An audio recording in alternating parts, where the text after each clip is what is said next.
بسم اللہ الرحمن الرحیم۔ السلام علیکم۔ یہ کاشانہ بصیرت کا آڈیو بک چینل ہے اور آپ جو کتاب سماعت فرما رہے ہیں اس کا نام ہے عقائد امامیہ۔ اس کے مؤلف ہیں آیت اللہ عظمیٰ جعفر سبحانی اور اس کا ترجمہ کیا ہے حجت الاسلام مولانا سید قلبی حسین رضوی نے۔ آئیے سنتے ہیں اس کا پارٹ نمبر 12 صفحہ نمبر 185۔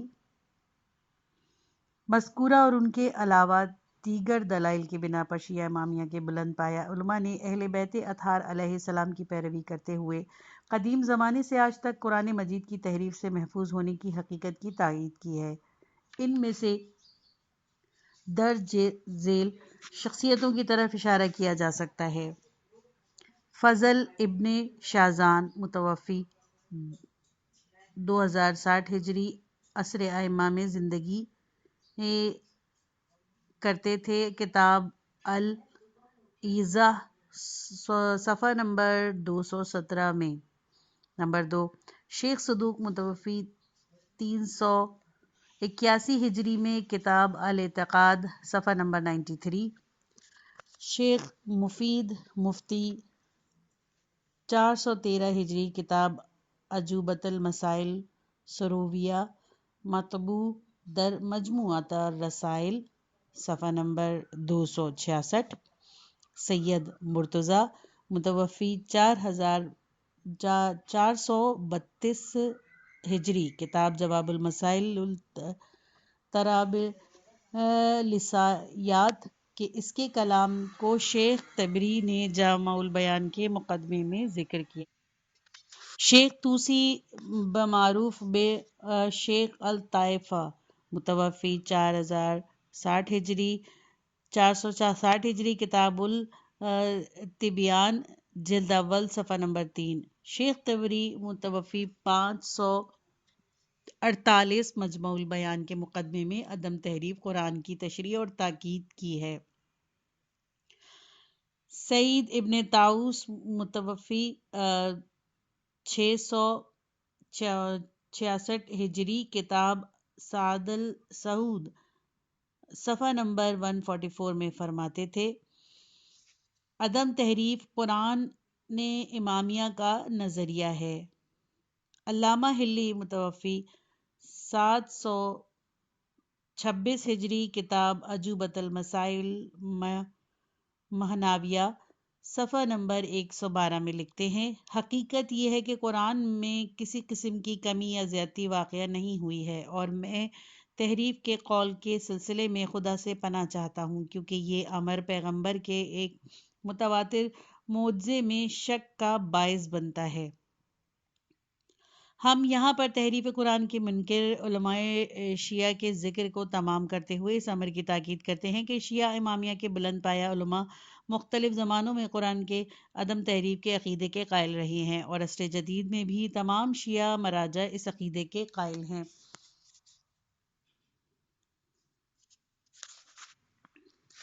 82ویں اصل: حدیث اور تفسیر کی کتابوں میں کچھ ایسی روایتیں بھی نقل ہوئی ہیں جن سے بعض کو تحریف قرآن کی دلیل قرار دیا جاتا ہے، لیکن اس سلسلے میں توجہ کرنے کی ضرورت ہے۔ اول یہ کہ اس قسم کی اکثر روایتیں ایسے افراد اور ایسی کتابوں سے نقل کی گئی ہیں جو مستند و معتبر نہیں ہیں، جیسے احمد بن محمد سیاری متوفی 286 ہجری کی کتاب قرات کے علماء رجال نے اس کی روایتوں کو ضعیف قرار دیا ہے اور اس کے مذہب کو فاسد جانا ہے۔ رجال نجامی 1/211 شمارہ ترجمہ 190۔ یا علی بن احمد کوفی متوفی 352 ہجری کی کتاب کے علماء رجال نے ان کے بارے میں کہا ہے کہ آخری عمر میں اس نے غلو کا رستہ اختیار کر لیا تھا۔ رجال نجامی 1/92 شمارہ ترجمہ 689۔ دوسرے یہ کہ روایت کو جس حصے کو تحریف قرآن کی دلیل قرار دیا گیا ہے وہ تفسیری پہلو رکھتا ہے۔ دوسرے لفظوں میں روایت میں مصداق پر آیت کے مفاد کلی کو تطبیق دیا گیا ہے، اور کچھ لوگوں نے تصور کیا کہ مذکورہ تفسیر اور تطبیق خود قرآن کا جز تھا اور اس سے حذف ہو گیا ہے۔ مثال کے طور پر سورہ حمد میں صراط مستقیم کی تفسیر روایت میں صراط پیغمبر اور اہل بیت علیہ السلام سے کی گئی ہے۔ صاف ظاہر ہے کہ اس قسم کی تفسیر اپنے فرد اعلیٰ یعنی متن قرآن پر کلی مطابقت ہے، یعنی جسے جز قرآن سمجھ لیا گیا ہے۔ طبرسی مجمع البیان 1/28۔ امام خمینی نے ان روایتوں کو جن سے تحریف کا مفہوم لیا جاتا ہے 3 حصوں میں تقسیم کیا ہے: الف ضعیف روایتیں جن سے استدلال نہیں کیا جا سکتا، ب جعلی روایتیں جن کا نقلی ہونا واضح ہے، جیم صحیح روایتیں اگر ان کا مفہوم و معنی پر غور کیا جائے تو واضح ہو جاتا ہے کہ قرآن مجید کی آیات میں تحریف کا مقصد ان کے معنی میں تحریف ہے، نہ کہ ان کے الفاظ میں کسی قسم کی کمی و بیشی۔ تیسرے یہ کہ جو لوگ کسی مذہب کے پیروں کا عقیدہ معلوم کرنا چاہتے ہیں ان کو چاہیے کہ ان کے اعتقادی و علمی کتابوں کا مطالعہ کریں، نہ کہ ان کی احادیث کی کتابیں پڑھیں جن کو تالیف کرنے میں مؤلف کا مقصد حدیثوں کو اکٹھا کرنا ہوتا ہے اور ان کی تحقیق کا کام دوسروں پر چھوڑ دیا جاتا ہے۔ اسی طرح کسی مذہب کی پیرووں کو شاذ و نادر نظریات کی طرف رجوع کر کے اس مذہب کے مسلم عقائد کو نہیں پہچانا جا سکتا، اور اصولی طور پر کسی مذہب کے علماء و دانشوروں کی قطعی اکثریت کے مقابلے میں ایک یا دو افراد کے قول کو بطور سند تسلیم کرنا انصاف نہیں ہے۔ تحریف کی بحث کے اختتام پر چند اہم نکات کی طرف توجہ مبذول کرانا ضروری ہے۔ نمبر 1، تحریف قرآن کے سلسلے میں اسلامی فرقوں کا ایک دوسرے کو مورد الزام ٹھہرانا خصوصاً موجودہ زمانے میں اسلام کے دشمنوں کو فائدہ پہنچانے کے سوا کچھ بھی نہیں ہے۔ نمبر 2، اگر بعض شیعہ علماء نے تحریف قرآن کے سلسلے میں کوئی کتاب لکھی ہو تو اسے خود ان کا ذاتی نظریہ شمار کرنا چاہیے، نہ کہ شیعہ علماء کی قطعی اکثریت کا نظریہ۔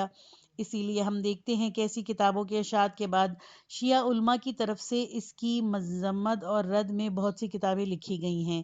اسی طرح جب 1345 ہجری میں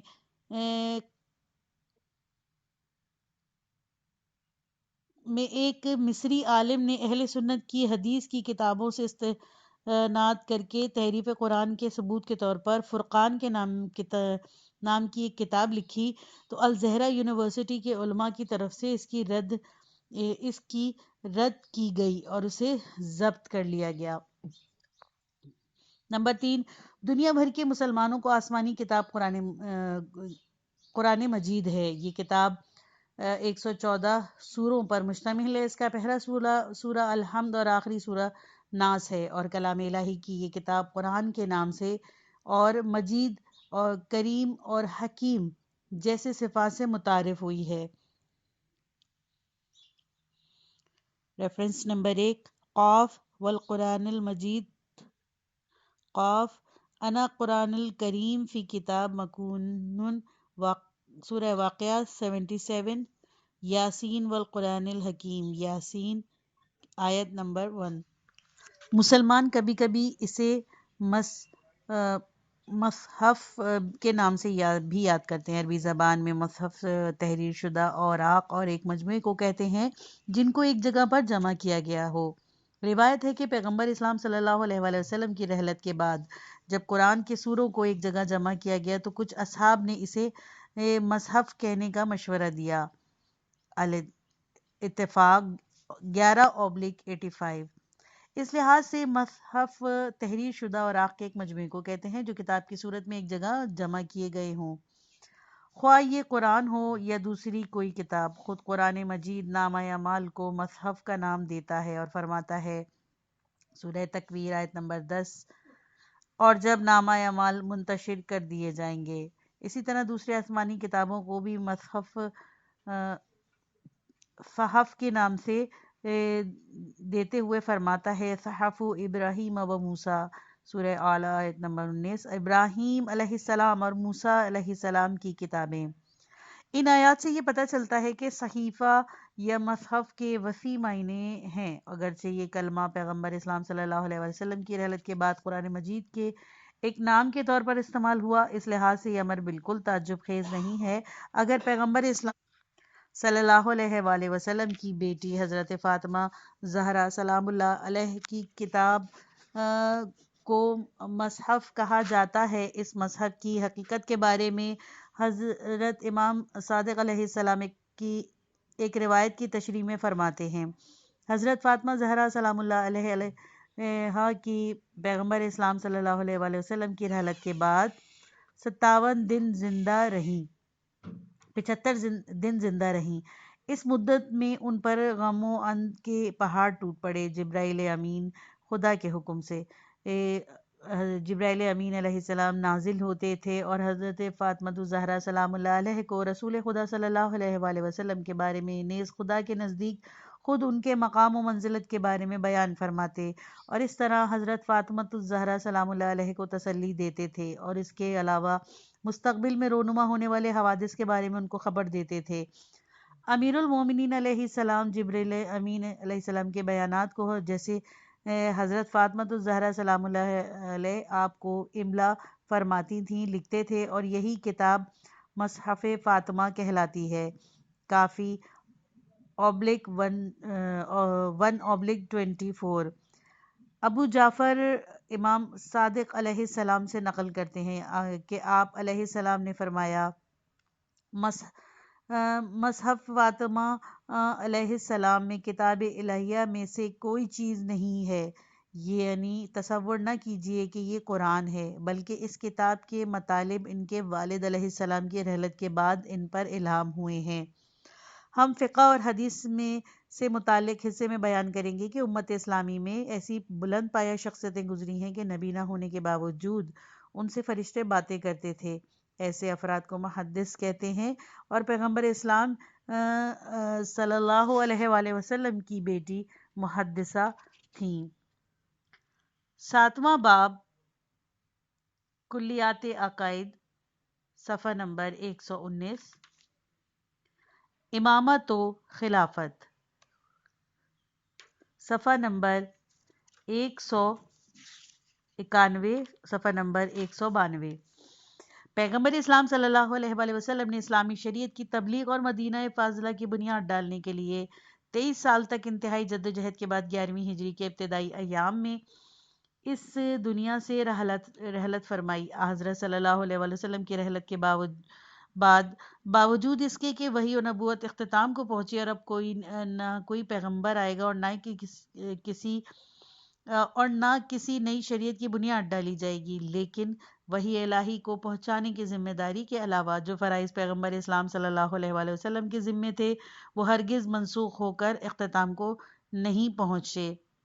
نتیجے کے طور پر لازم تھا کہ حضرت صلی اللہ علیہ وآلہ وسلم کی رحلت کے بعد ایک آگاہ اور متقی شخصیت پیغمبر صلی اللہ علیہ وآلہ وسلم کے خلیفہ و جانشین اور مسلمانوں کے امام و پیشوا کی حیثیت سے ان فرائض کو ہر زمانے میں نبھائے۔ مذکورہ امر پر تمام مسلمانوں کا اتفاق ہے، اگرچہ جانشین رسول صلی اللہ علیہ وسلم کی کچھ صفات اور انتخاب کا طریقہ کار پر شیعہ و سنی حضرات کے درمیان اختلاف پایا جاتا ہے۔ ذیل میں ہم پہلے کلمہ شیعہ کے معنی بیان کر کے اس کی تاریخ پیدائش پر روشنی ڈالیں گے اور اس کے بعد امامت سے متعلق دیگر بحثوں پر ذکر کریں گے۔ 83ویں اصل، لغت میں شیعہ کے معنی پیرو کے ہیں، اور اصطلاح میں شیعہ ایک ایسے گروہ کو کہتے ہیں جن کا اعتقاد یہ ہے کہ پیغمبر اسلام صلی اللہ علیہ وآلہ وسلم کے بعد معاشرے کی رہبری حضرت علی علیہ السلام اور ان کے معصوم فرزندوں کا حق ہے۔ تاریخ اسلام گواہ ہے کہ پیغمبر اسلام صلی اللہ علیہ وآلہ وسلم اپنی پوری زندگی کے دوران مختلف مواقع پر حضرت علی علیہ السلام کے فضائل و مناقب کے علاوہ اپنے بعد ان کی قیادت، رہبری اور جانشینی کے سلسلے میں مکرر بیان فرما رہے ہیں۔ مستند روایات کے مطابق پیغمبر اسلام صلی اللہ علیہ وآلہ وسلم کی یہی سفارش باعث بنی تھی کہ خود حضرت صلی اللہ علیہ وآلہ وسلم کے زمانے میں ہی لوگوں کا ایک گروہ حضرت علی علیہ السلام کے گرد جمع ہو کر شیعان علی علیہ السلام کے نام سے مشہور ہوا۔ پیغمبر اسلام صلی اللہ علیہ وآلہ وسلم کی رحلت کے بعد اس گروہ کے افراد نے اپنے اس عقیدے پر باقی رہنے اور انہوں نے رہبری کے سلسلے میں فروعی اور اجتماعی مصلحت اندیشوں کو رسول خدا صلی اللہ علیہ وآلہ وسلم کی نص پر ترجیح نہیں دی۔ اسی لیے پیغمبر اسلام صلی اللہ علیہ وآلہ وسلم کے زمانے میں اور ان کے بعد یہ گروہ شیعہ نام سے مشہور ہوا۔ ملو نحل کے لکھنے والوں نے بھی اس کے مطلب کی طرف واضح اشارہ کیا۔ نبختی متوفی 310 ہجری قمر لکھتا ہے کہ شیعہ ان لوگوں کو کہا جاتا ہے جنہوں نے پیغمبر اسلام صلی اللہ علیہ وآلہ وسلم کے زمانے میں اور آپ صلی اللہ علیہ وآلہ وسلم کے بعد علی علیہ السلام کو امام و خلیفہ کے عنوان سے قبول کیا اور دیگر لوگوں سے جدا ہو کر علی علیہ السلام سے جا ملے۔ فرق الشیعہ صفحہ نمبر 17۔ ابو الحسن اشعری لکھتا ہے اس گروہ کو شیعہ کہنے کی وجہ یہ ہے کہ یہ لوگ علی علیہ السلام کی پیروی کرتے ہوئے دیگر صحابہ پر آپ علیہ السلام کو ترجیح دیتے ہیں۔ مقالات اسلامین 1/25۔ شہر ستانی لکھتا ہے شیعہ وہ لوگ ہیں جو خصوصی طور پر حضرت علی علیہ السلام کی پیروی کرتے ہوئے انہیں نصر و وصیت کے ذریعے امامت و خلافت کا حقدار سمجھتے ہیں۔ ملل و نحل 1/113۔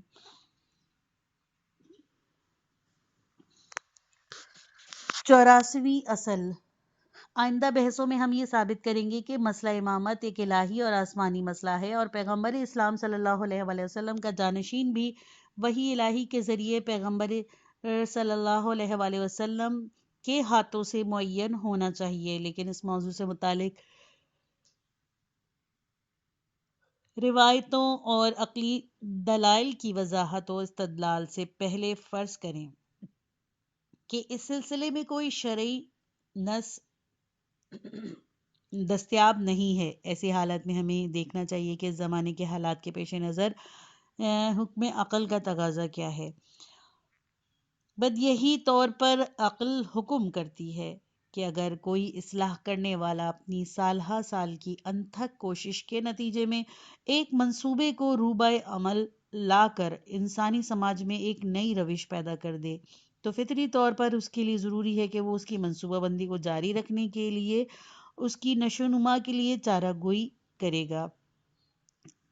یہ بات عقلی طور پر کسی صورت صحیح نہیں کہ ایک شخص بڑی زحمتوں کے بعد ایک عمارت کی تعمیر کرے لیکن اس کو مستقبل میں پیش آنے والے احتمالی خطرات و حوادث سے محفوظ رکھنے کے لیے کسی قسم کا اقدام نہ کرے اور اس کی حفاظت کے لیے کسی متولی ذمہ دار کو معین نہ کرے۔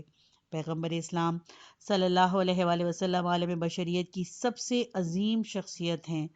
آپ صلی اللہ علیہ وآلہ وسلم نے شریعت اسلام کو لا کر عالم بشریت میں ایک گہری تبدیلی رونما کی اور ایک نورانی تہذیب کی داغ بیل ڈالی۔ حضرت صلی اللہ علیہ وآلہ وسلم نے عالم بشریت کے سامنے ایک لافانی شریعت پیش کی اور اپنے زمانے میں انسانی معاشرے کی رہبری فرمائی۔ عقل کا تقاضا ہے کہ آپ صلی اللہ علیہ وآلہ وسلم نے آئندہ پیش آنے والے امکانی آفات اور اجتماعی خطرات سے اس لافانی شریعت کو بچانے اور امت جاوید کو اپنی بعد رہبری کرنے کے لیے کسی کا تعارف کر کے ضرور اس کا تدارک کیا ہوگا اور اپنے بعد والے رہبر کے اوصاف بیان فرمائے ہوں گے، کیونکہ یہ ہرگز معقول نہیں ہے کہ آپ صلی اللہ علیہ وآلہ وسلم ایک لافانی اور ابدی شریعت کی بنیاد ڈال کر اس کی بقا اور حفاظت کی ضمانت کے سلسلے میں کسی قسم کی کوئی منصوبہ بندی نہ فرمائیں۔ جس پیغمبر نے بشر کی سعادت کے لیے چھوٹے چھوٹے مسائل بیان کرنے سے بھی گریز نہ کیا ہو، کیسے ممکن ہے اور معقول ہے کہ معاشرے کی رہبری کے مسئلے اور اس کے طریقہ کار کے بارے میں جو کلیدی اور بنیادی مسئلہ ہے خاموش رہیں اور کوئی دستور عمل بیان نہ کریں اور حقیقت میں اسلامی معاشرے کو سرگردانی کی حالت میں چھوڑ کر چلے جائیں۔ اس لحاظ سے یہ دعویٰ قابل قبول نہیں ہے کہ پیغمبر اسلام صلی اللہ علیہ وآلہ وسلم اس دنیا سے رخصت ہو گئے اور اپنے بعد امت اسلامیہ کی رہبری کے بارے میں کچھ نہ فرمایا۔ 85ویں اصل، اسلام کی ابتدائی تاریخ کا مطالعہ کرنے اور پیغمبر اسلام صلی اللہ علیہ وآلہ وسلم کی رحلت کے زمانے میں اس علاقہ اور دنیا کے حالات کو دیکھتے ہوئے منصب امامت کا منصوص ہونا ثابت ہوتا ہے۔ چونکہ پیغمبر اسلام صلی اللہ علیہ وآلہ وسلم کی رحلت کے وقت دین اسلام پر 3 جانب سے خطرات کے بادل منڈلا رہے تھے۔ ایک طرف سے روم کی بادشاہت، دوسری طرف سے ایران کی شہنشاہیت اور تیسری طرف سے داخلی منافقین کا خطرہ۔ پہلے خطرے کی اہمیت کے بارے میں ثبوت کے طور پر اس امر کی طرف توجہ مبذول کرانا کافی ہے کہ پیغمبر اسلام صلی اللہ علیہ وآلہ وسلم نے اپنی زندگی کے آخری لحظے تک اس سلسلے میں کافی فکر مند تھے۔ اسی لیے آپ صلی اللہ علیہ وآلہ وسلم نے اپنی زندگی کے آخری ایام میں اسامہ بن زید کی سرپرستی اور کمانڈ میں ایک بڑے لشکر کو رومیوں کے ساتھ معرکہ آرائی کے لیے منظم کر کے روانہ کیا اور اس لشکر میں شمولیت سے اجتناب کرنے والوں پہ مذمت اور لعنت کی تھی۔ دوسرا بدخواہ دشمن وہ تھا جس نے پیغمبر اسلام صلی اللہ علیہ وآلہ وسلم کے خط کو پھاڑ کر یمن کے گورنر کو حکم دیا کہ پیغمبر اسلام صلی اللہ علیہ وآلہ وسلم کو قیدی بنا کر یا ان کو سر تن سے جدا کر کے بھیج دے، نعوذ باللہ۔ اس کے علاوہ تیسرے اور داخلی دشمن منافقین کے بارے میں جان لینا چاہیے کہ یہ لوگ مدینے میں اور مدینے سے باہر پیغمبر اسلام صلی اللہ علیہ وآلہ وسلم کے لیے مسلسل مشکلات ایجاد کرتے رہتے تھے اور گوناگو سازشوں اور ریشہ دوانیوں سے پیغمبر اسلام صلی اللہ علیہ وآلہ وسلم کا دل مجروح کرتے رہتے تھے۔ قرآن مجید میں ایسے افراد کی رخنہ اندازیوں کے بارے میں کافی ذکر ہوا ہے، حتیٰ کہ قرآن مجید میں ایک مکمل سورہ ان کے نام سے منسوب ہے اور ان کے اعمال بد کے بارے میں ہے۔ اب سوال یہ پیدا ہوتا ہے کہ کیا اس قسم کے مثلث خطرے کے ہوتے ہوئے اور ہر طرف سے دشمن کے طاق میں ہونے کے باوجود پیغمبر اسلام صلی اللہ علیہ وآلہ وسلم کے لیے مناسب اور صحیح تھا کہ آپ صلی اللہ علیہ وآلہ وسلم قیادت اور رہبری کا تعین کیے بغیر امت اسلامیہ اور دین اسلام کو اپنے حال پر چھوڑ کر چلے جاتے؟ پیغمبر اسلام صلی اللہ علیہ وآلہ وسلم بخوبی جانتے تھے کہ عربوں کی اجتماعی زندگی قبیلوں پر مشتمل ہے۔ مختلف قبیلوں کے افراد کے درمیان قبیلوں کے سرداروں کے بارے میں تعصب ان کی زندگی میں ممزوج ہو چکا تھا، لہٰذا ایسے لوگوں پر رہبری اور قیادت کا انتخاب چھوڑنا اختلاف و افتراق اور فرقہ بندی کے علاوہ قبیلوں کے درمیان رسہ کشی کا باعث ہو سکتا تھا اور دشمن اس اختلاف سے اپنے حق میں استفادہ کر سکتا تھا۔ اس حقیقت کی بنا پر شیخ الرئیس ابو علی سینا کہتے ہیں، نسِ پیغمبر کے ذریعے جانشین کا انتخاب صحیح ترین طریقہ ہے، کیونکہ اس طرح اختلاف و افتراق اور ہرج و مرج کو روکا جا سکتا ہے۔ شفاء الحیات، مقالہ دہم، فصل پنجم، صفحہ نمبر 564۔ 86ویں اصل، اب یہ ثابت ہوا کہ پیغمبر اسلام صلی اللہ علیہ وآلہ وسلم کی حکمت اور دانائی کا تقاضا یہی تھا کہ اپنے بعد امت اسلامیہ کی قیادت کے لیے اقتضاء کے مطابق اقدام فرمائیں۔ دیکھنا یہ ہے کہ پیغمبر اسلام صلی اللہ علیہ وآلہ وسلم نے اس مسئلے کی چارہ جوئی کے لیے کون سا طریقہ اختیار کیا۔ یہاں پر 2 نظریے ہیں، ان دونوں کے بارے میں ہم بحث و تحقیق کریں گے۔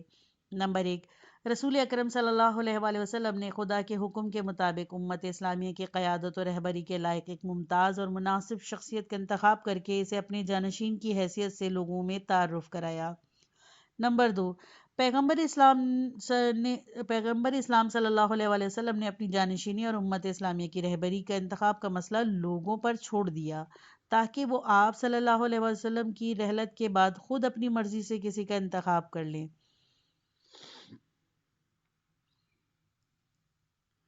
اب دیکھنا یہ ہے کہ ان 2 مذکورہ نظریات میں سے کون سا طریقہ کتاب و سنت پیغمبر صلی اللہ علیہ وآلہ وسلم کی سیرت و تاریخ کی کسوٹی پر اترتا ہے۔ پیغمبر اسلام صلی اللہ علیہ وآلہ وسلم کی زندگی پر اپنے عزیز و اقربا کے بعد عام لوگوں میں اپنے دین کا اعلان کرنے کے دن سے اپنی وفات تک غور کرنے سے بخوبی پتہ چلتا ہے کہ آپ صلی اللہ علیہ وآلہ وسلم نے اپنے بعد جانشین کی خصوصیات کو مقرر اور واضح طور پر بیان فرمایا ہے، اور دوسرے الفاظ میں رہبری اور قیادت کا مسئلے میں تنسیص کے طریقے کا انتخاب فرمایا، نہ کہ لوگوں کے ذریعے انتخاب کے طریقے۔ اس بات کا ثبوت یہ میں درج ذیل امور قابل ذکر ہیں۔ نمبر 1، دعوت ذی العشیرہ یوم الدار۔ آغاز بعث رسالت سے 3 سال گزرنے کے بعد خداوند متعال نے پیغمبر اسلام صلی اللہ علیہ وآلہ وسلم کو حکم فرمایا کہ اپنی دعوت کو کھل کر بیان کریں۔ اس سلسلے میں یہ آیت نازل ہوئی، سورہ الشعراء، آیت نمبر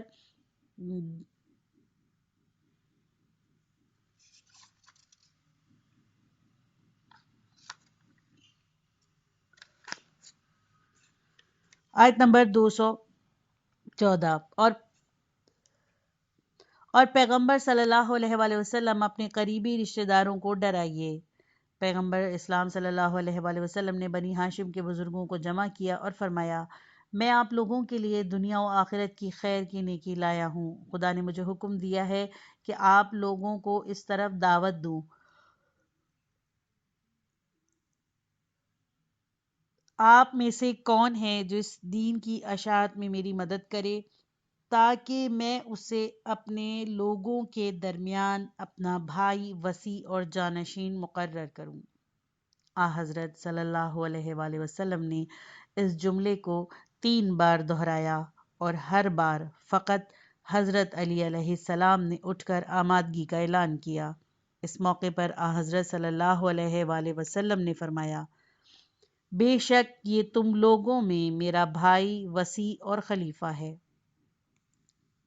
نمبر 2، حدیث منزلت۔ پیغمبر اسلام صلی اللہ علیہ وآلہ وسلم نے کئی موقعوں پر بیان فرمایا ہے کہ حضرت علی علیہ السلام کا مقام و مرتبہ آپ صلی اللہ علیہ وآلہ وسلم کی نسبت وہی ہے جو حضرت ہارون علیہ السلام کا حضرت موسیٰ علیہ السلام کی نسبت تھا، صرف اس فرق کے ساتھ کہ آپ صلی اللہ علیہ وآلہ وسلم کے بعد کوئی نبی نہیں آئے گا۔ حضرت صلی اللہ علیہ وآلہ وسلم نے ایک حدیث میں جو تواتر کے قریب ہے فرمایا ہے،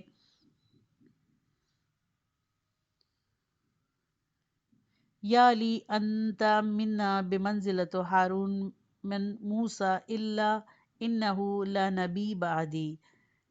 ریفرنس نمبر 1، صحیح بخاری 2/3، تباؤل 1314 ہجری، باب غزوہ تبوک، صحیح مسلم 7/120، در باب فضائل علی علیہ السلام، سنن ابی ماجہ 1/55، باب فضائل اصحاب نبی، مسند امام احمد 1/173، 75، 177، 179، 176، 230۔ سیرت النبویہ ابن ہشام 4/163، غزوہ تبوک۔ نص قرآن کے مطابق حضرت موسیٰ علیہ السلام کے زمانے میں حضرت ہارون علیہ السلام نبوت، خلافت اور وزارت کے مرتبے پہ فائز تھے۔ سورہ مریم آیت نمبر 53، سورہ اعراف آیت نمبر 142 اور سورہ طٰہٰ آیت نمبر 29۔ اور حدیث منزلت سے حضرت ہارون علیہ السلام کے مقام نبوت کے سوا تمام مقامات و مرتبے پر حضرت علی علیہ السلام کے لیے ثابت ہوئے ہیں۔ بالکل واضح ہے کہ اگر اس حدیث میں مقصد نبوت کے سوا تمام مقامات کا ثبوت نہ ہوتا تو نبوت کے استثناء کی ضرورت ہی نہ ہوتی۔ نمبر 3، حدیث سفینہ۔ پیغمبر اسلام صلی اللہ علیہ وآلہ وسلم نے اپنے اہل بیت کو حضرت نوح علیہ السلام کی کشتی سے تشبیہ دی ہے کہ جو اس میں سوار ہو اس نے نجات پائی، اور جس نے اس میں سوار ہونے میں مخالفت کی وہ غرق ہوا۔ آپ صلی اللہ علیہ وآلہ وسلم نے فرمایا، الا ان مثل اہل البیت فلیکن مثل سفینۃ نوح فی وقومہ من رکبها نجا ومن تخلف عنہا انہما غرقن. مستدرکی حاکم 3/251 السواق المحرقہ صفحہ نمبر 91. میزان الاعتدال 1/224 تاریخ الخلفاء صفحہ نمبر 573. الخصائص الکبریٰ 2/266 اور دیگر کتب. یہ پارٹ ختم ہوا. کتاب کا اگلا حصہ نیکسٹ پارٹ میں سنیے.